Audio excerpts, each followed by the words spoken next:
Welcome back to the deep dive.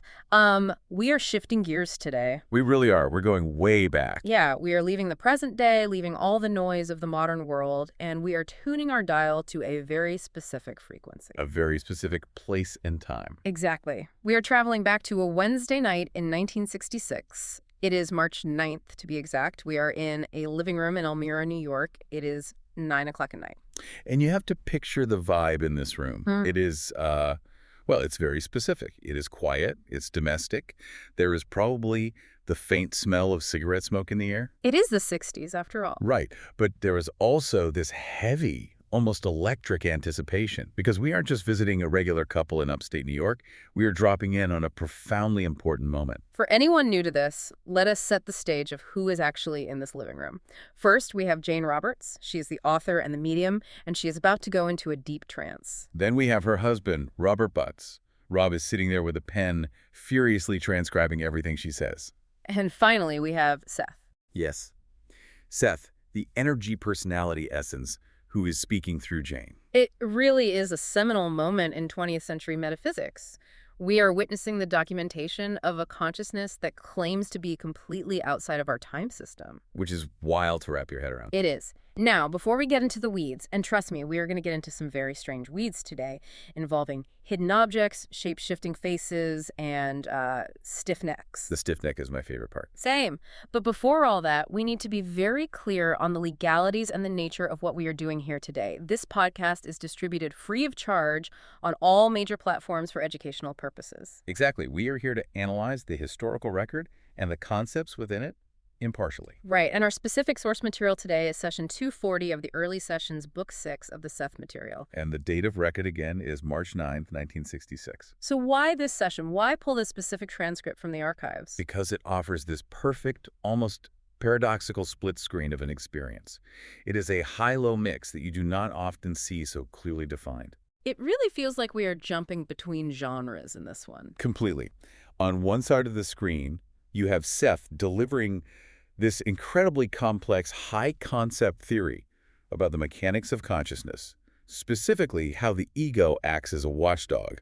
Which gets very philosophical. Very. It is almost academic stuff regarding how we perceive reality at a fundamental level. And then on the other side of the screen, you have this literal comedy of errors involving a physical cramp and a hidden American Automobile Association membership card. The AAA Card experiment. It totally grounds the metaphysical in the mundane. It really does. You go from discussing the nature of time and space to discussing bad elevator music and car repairs in the span of an hour. And that range, that contrast, is exactly what makes the Seth Material so unique.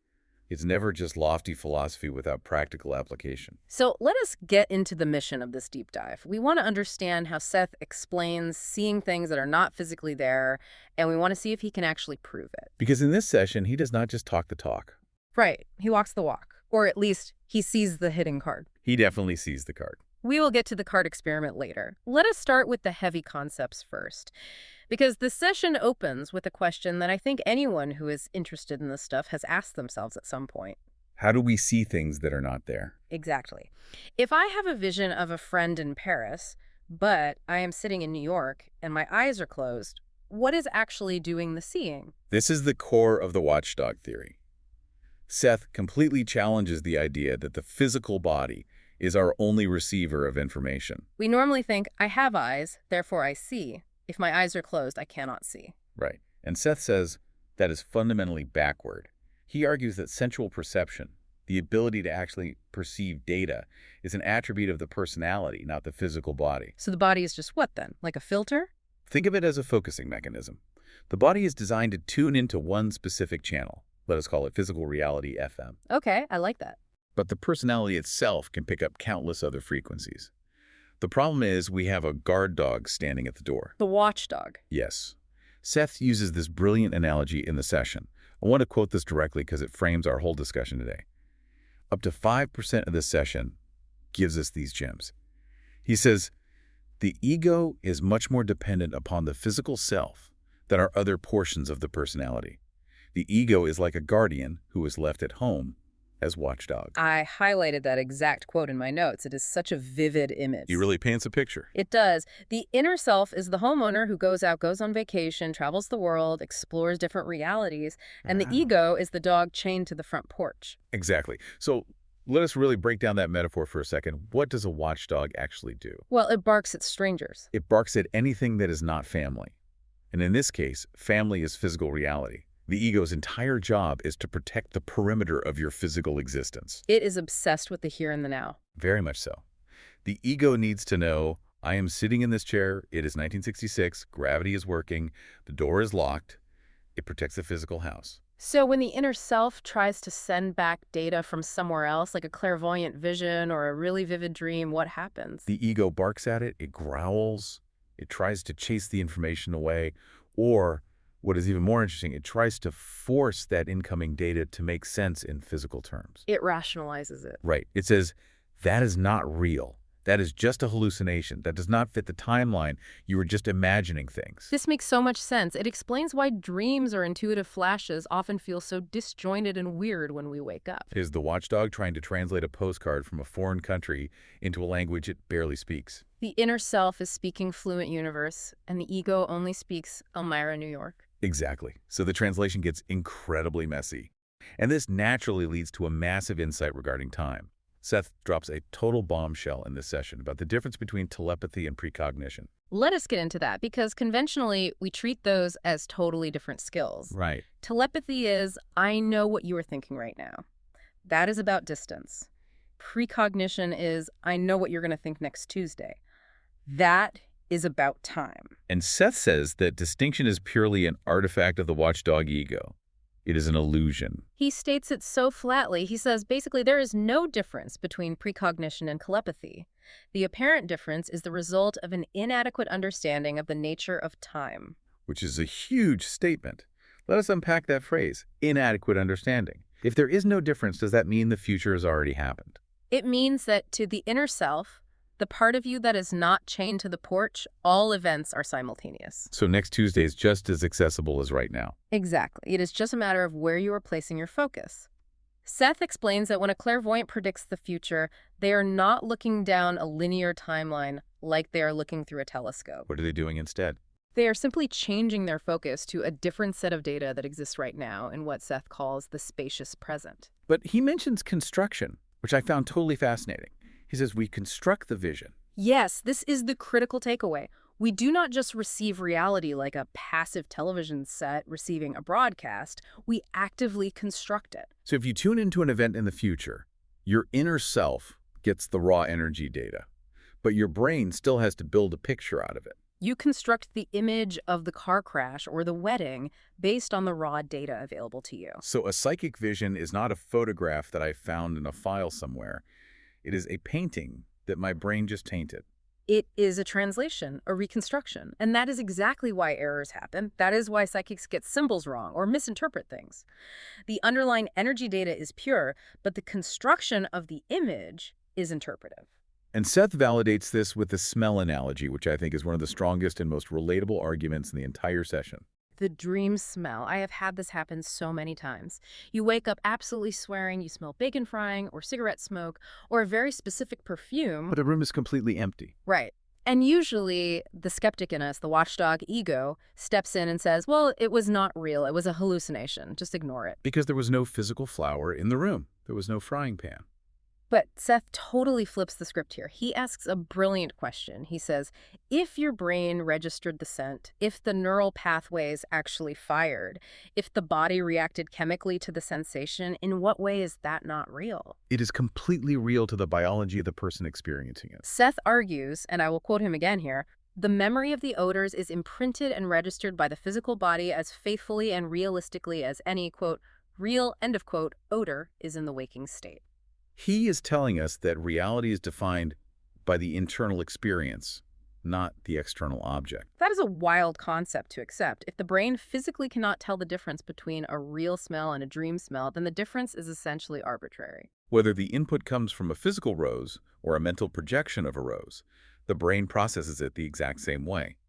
The body does not care about the source. It only cares about the signal. That blurs the line between objective reality and subjective reality until the line basically disappears. Which is exactly his overarching point. The watchdog ego draws that line just to keep us sane and functional in the physical world. But the inner self knows the line is an illusion.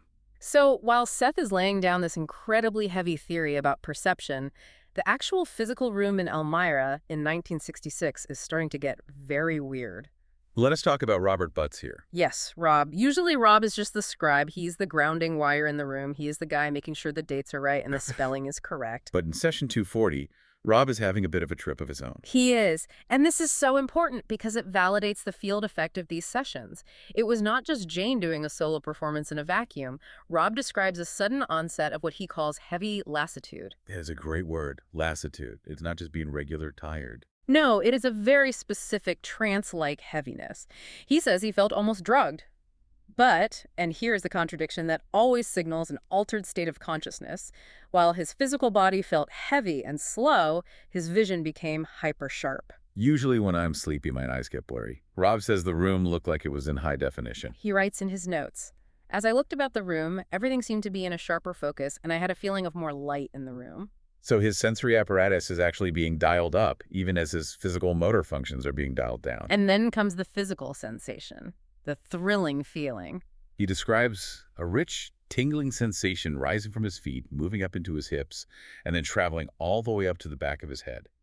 He eventually calls it a state of ecstasy. That is a very strong word for a guy who is just sitting in a chair taking dictation. Ecstasy. It really suggests he was physically entrained with the energy that Jane was channeling. He was not just observing the phenomenon, he was actively participating in the energetic environment of the room. The atmosphere was literally charged. And then we have Jane. This part gave me chills when I read it. The morphing. The metamorphosis. This is a classic element of high strangeness in the Seth material. Jane is in a deep trance. Her eyes are closed. She is pacing around or sitting, speaking with Seth's deep voice. But internally, her proprioception, her sense of her own body shape, begins to shift. She actually feels her face changing. She feels her chin elongating into a sharp point. She feels her forehead expanding, becoming much higher and wider. She even feels her head seemingly sinking down into her shoulders. She feels like she is physically turning into a caricature. Or turning into Seth. Rob links this immediately in his notes to an earlier session, session 68. Remind me what happened in session 68. In that session, they had a guest witness, a psychologist named Bill McDonnell. And Bill actually saw an apparition physically superimposed over Jane's body. He even drew a sketch of what he saw. And let me guess what the drawing looked like. A very high cranium, a sharply pointed chin. Wow. So in session 68, someone saw it externally, from the outside. But in session 240, Jane felt it from the inside. Exactly. It validates the phenomenon from two completely different perspectives. Even though Rob did not see the change this time, he notes that Jane looked perfectly normal to him. Jane's internal physical sense was conforming to the entity she was channeling. It implies this incredible plasticity of form. It suggests that when a massive personality like Seth comes through, the physical mold of the medium actually attempts to conform to the energy signature of the speaker. It is a visceral reminder for the reader that this is not just an intellectual exercise. It is a profoundly physical event. Which brings us to the prove-it moment of the evening, the envelope experiment. I absolutely love these tests because they are so gritty and practical. There is no lofty philosophy here. It is pure testing. Rob puts a random object in a double-sealed envelope just to see if Seth can read it. No clues, no context, just what is in the bag. It is the scientific method applied directly to the paranormal. Rob was a very rigorous tester, and tonight's object is a standard AAA membership card. An American Automobile Association card. Just a piece of plastic, boring, bureaucratic, blue ink on white paper. On the surface, yes. But the hits that Seth gets on this card are fascinating because they reveal exactly how psychic perception actually works. It is not like reading a scanned document. It is like feeling a history. Let us break down the specific hits. He gets the letter M right out of the gate. Correct. The card was purchased at the MCI building, and it was signed by a man named Merrill, so that is a solid visual hit. That is good.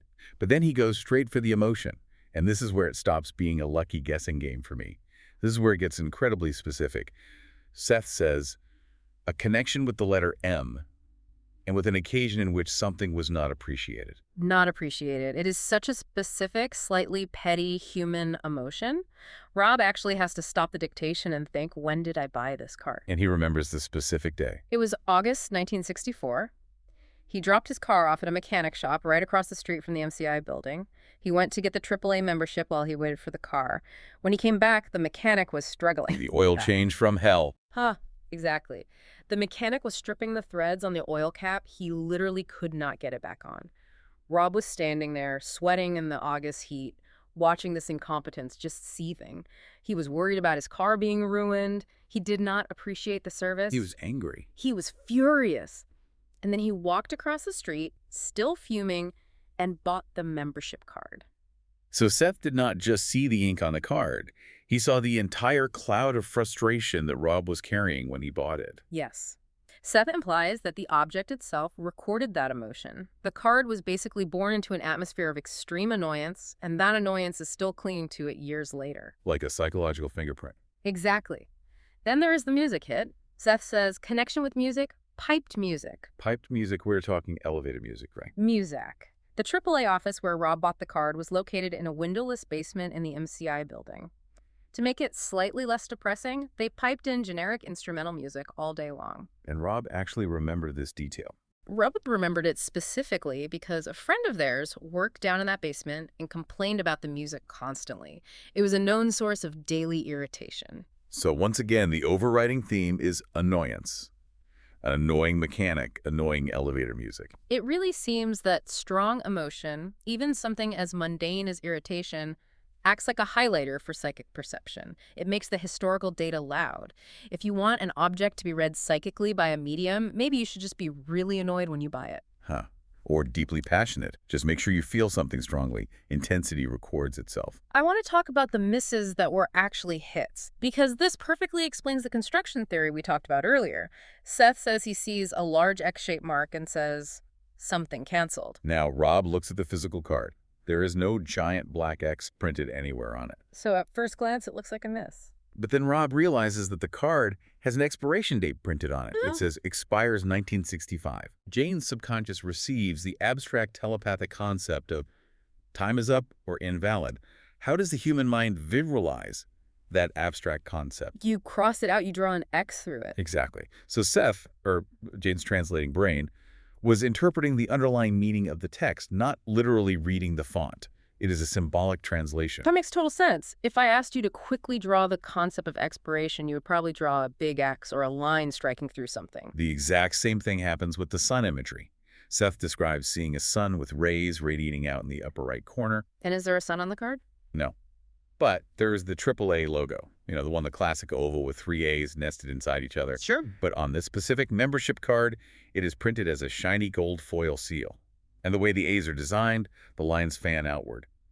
To an artist's eye, and remember Jane was an artist, those A's fanning out on shiny gold foil look exactly like rays radiating from a central sun. It is literally like a game of psychic Pictionary. The inner self draws a pure concept, and the physical brain has to guess the closest physical image. Is it a sun? Is it a corporate logo? And the ultimate Pictionary moment is the Grace connection. This one actually made Jane laugh out loud when she woke up from the trance. Seth insists there is a connection to Grace. And there is no person named Grace involved. No Aunt Grace, no Grace Kelly. Not directly. But look at the address printed on the card. The old address, which is crossed out, another X connection, by the way, was Church Street. Okay. And exactly 2 blocks away from that Church Street address is Grace Episcopal Church. Come on. That is just a subconscious word association game. It absolutely is. Yeah. But that is exactly how the subconscious files data. It does not file things alphabetically or logically. It files by emotional and symbolic association. The concept of church instantly triggers the concept of grace. It is a bank shot of information. It really highlights that this is not like downloading a PDF file perfectly to a hard drive. It is an active, highly interpretive process. It shows us that psychic data is messy. It is associative. It is deeply human. It is not a sterile computer download. It has to pass through the very human filter of the medium's mind. Honestly, it is amazing that they can get any accurate information at all through all that symbolic noise. The fact that he got the building, the signature, the mechanic event, the music, and the expiration concept is statistically staggering. Even with the symbolic noise, it is impossible to dismiss as mere coincidence. So we have covered the heavy theory, the physical reality of the trance, and the hard evidence of the envelope. But we promised a punchline. And segment 4 delivers what I think is the most relatable moment of the entire episode, the pain in the neck. This part is just delightful. So, some necessary context. Rob has a secret. He is hiding something from Jane. He is. Before the session even started, around 8:30 p.m., Rob is sitting at his desk typing up notes.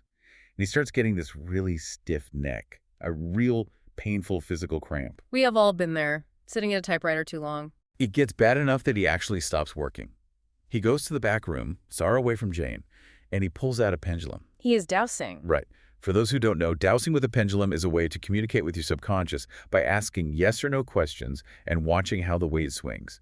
He is trying to ask his own subconscious, why am I in pain right now? Yeah. He strongly suspects it is psychosomatic. He is playing doctor with his own intuition. And the answer the pendulum gives him is guilt.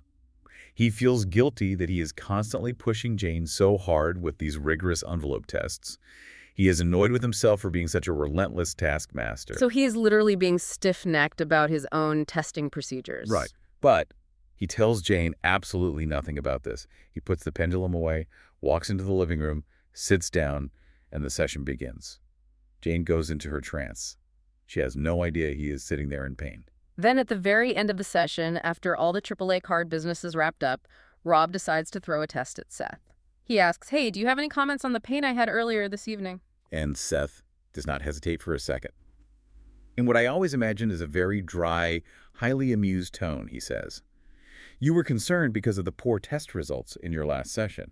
You think occasionally that your own tests are a pain in the neck, even while you admit their necessity. That is hilarious. He literally used the idiom, a pain in the neck. He nailed it perfectly. Seth confirms that the physical symptom was a literal, biological translation of a simple figure of speech. Rob thought to himself, this relentless testing is a pain in the neck. And the Watchdog Ego said, okay, command receive, initiating pain in neck. It is funny, but it is also a little bit terrifying when you really think about it. It means our bodies are actively listening to our metaphors. It validates the mind-body connection in the most literal way possible.